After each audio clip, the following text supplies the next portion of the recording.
Okay then. So the Japanese Pokemon YouTube channel just randomly dropped 5 videos about Pokemon Let's Go Pikachu and Eevee, and the weird thing is, they're unlisted. So the only way we can watch them right now is through Cerebi, and Cerebi is bringing us coverage. So footage of Venusaur, footage of Electrode, footage of the trainer riding an Onix, Caterpie, and Golem. All of these Pokemon following you are being a part of the Poke Riding system, which is pretty cool. And another thing is, we have some other gameplay to break down because a YouTuber, Japanese YouTuber, well, just absolutely massive. I guess he's one of like the largest Japanese YouTuber. Every one of his videos goes insanely viral. So 4.2 million views right there. Over 700,000 on this Let's Go Pikachu and Eevee gameplay. So we're going to see how this one breaks down. But the crazy thing about this is that Game Freak invited him into the office to play up until beating Brock. So the first couple hours of gameplay, which is pretty ridiculous to think about, and this is like a YouTuber getting contacted to do promotion like this, which we haven't seen before.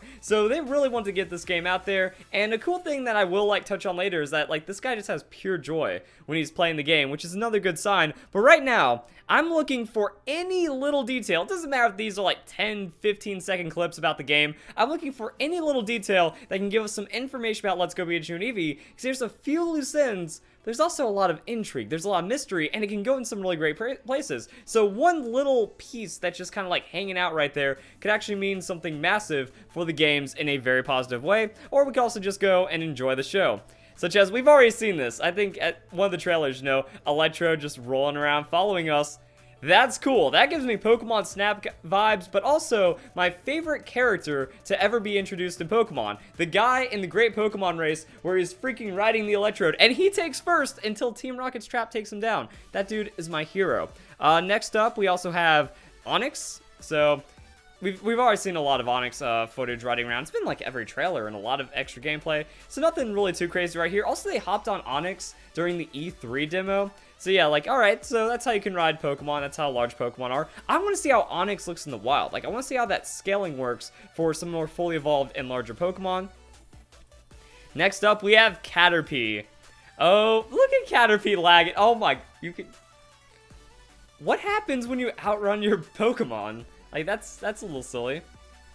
Let's see, we get some Pokemon counters. We've already seen that before. I think, was it the most recent one that also, like, showed us, like, a little bit of this area where it's like, alright, we have, like, 1 or 2 Pokemon running around. But yeah, so your Pokemon have different speeds. Do you have to wait? Nah, I would imagine that you don't have to wait to catch up for them. I wonder if they just, like, teleport to you. Do we see that in this video? Oh, yeah, it does. Alright, that's pretty cool. So a little bit of information clarified right there. That's not too crazy. Golem's pretty cool. So we have Pokemon just rolling around like that. And this is why I'm interested. This is what I'm interested in, because we got the Diglett. Is it Diglett Cave or Diglett Tunnel? I feel like it's Diglett Cave.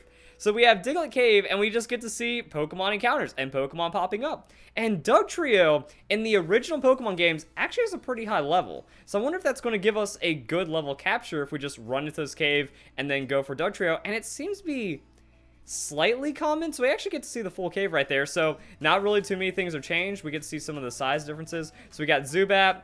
Something was popping up over there, but then 1, 2 Dugtrio along the way. So I mean, you go into that and you're going to be set up. Actually, I didn't like preview any of this stuff, so I wanted to see like how that was working out.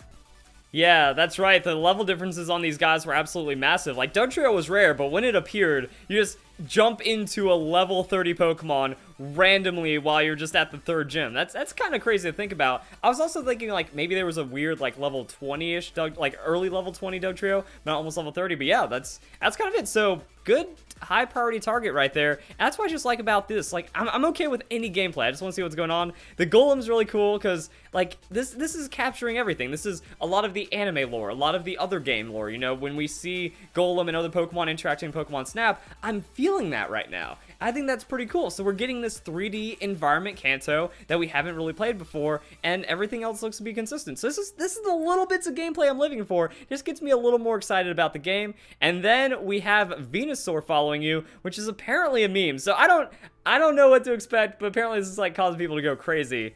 And oh, it's hopping like a frog. That's got some major frog booty jumping going on right there, and it's trying its best to keep up. That's something. That is definitely something. And then we got a happy Pokemon right there. So that kind of reminds me of the Magikarp. Like, watching the Caterpie and watching the Venusaur, there are some silly following animations. And the Magikarp is interesting because, like, it kind of outruns you, but it's also just, like, splashing, flopping around, which is something. That's pretty neat. So, yeah, this game's looking pretty good. But now I also want to talk about some of the things I saw from this. Now, what I do strongly recommend is that you just watch the video for yourself. They go inside the Game Freak offices, so we get to see a little bit behind the game development. We get to see 3D stuff. Actually, this spices things up because I was thinking about it, and I remember this guy from P Sports. I was like, wait, I've talked about this channel. I know about this guy. He had something to do with Pokemon.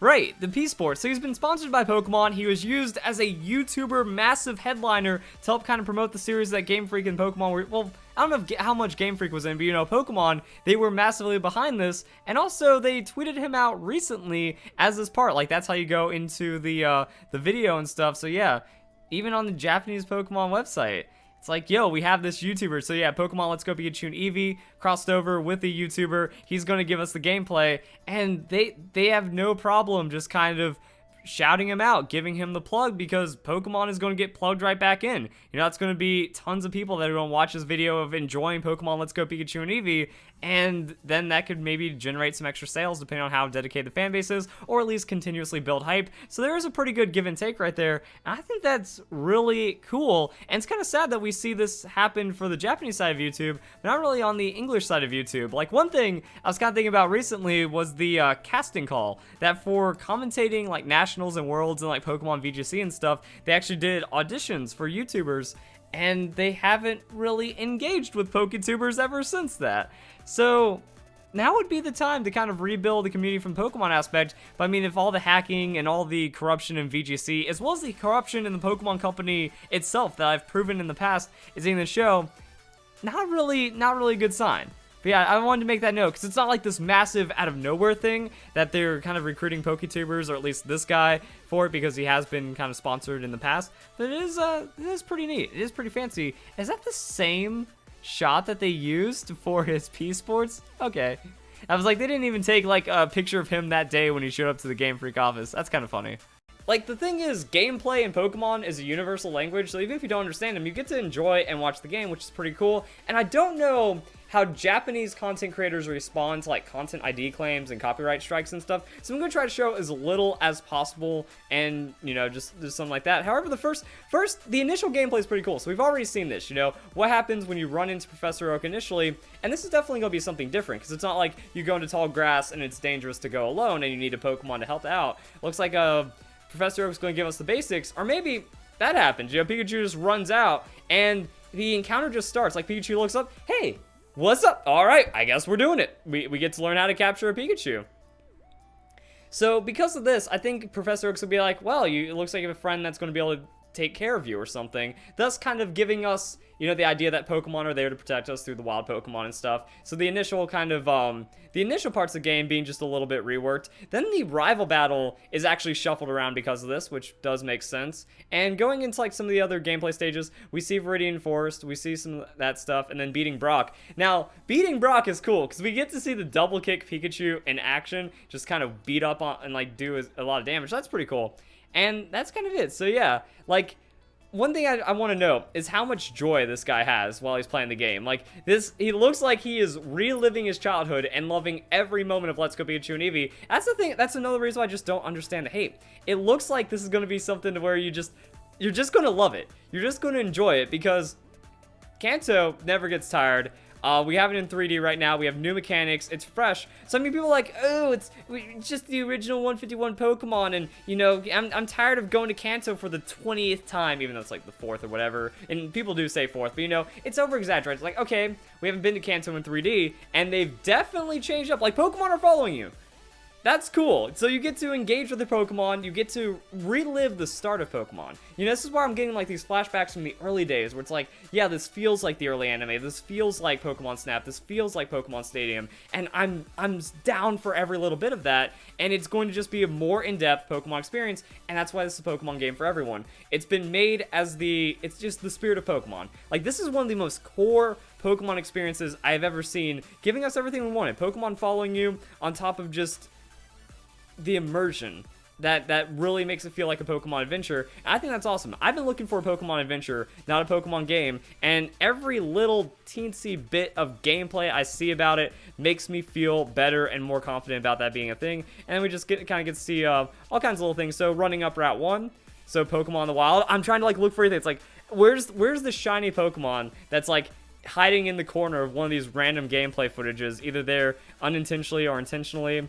Yeah, and then I think, oh yeah, going back through, there's like little bits of tutorial stuff, but it doesn't seem like it's going to be too gameplay pulling, and people are upset about Pokemon Sun and Moon being like handholdy, and they think this is going to be a handholdy game, but Kanto really wasn't like that. So I think like they're going to have to try to make it just slightly handholdy, not even near, like half as much as Pokemon Sun and Moon is going to be a struggle with the way that Kanto is structured. So like this is just cool and fun stuff, and I mean, he's enjoying himself, everyone that's playing the game is enjoying himself, and this looks like just a great Pokemon experience. So more gameplay, more stuff to talk about, makes me a little more excited. Hope you guys are excited as well. So if you guys enjoy the video, hope you all have a nice day. Thank you very much for watching.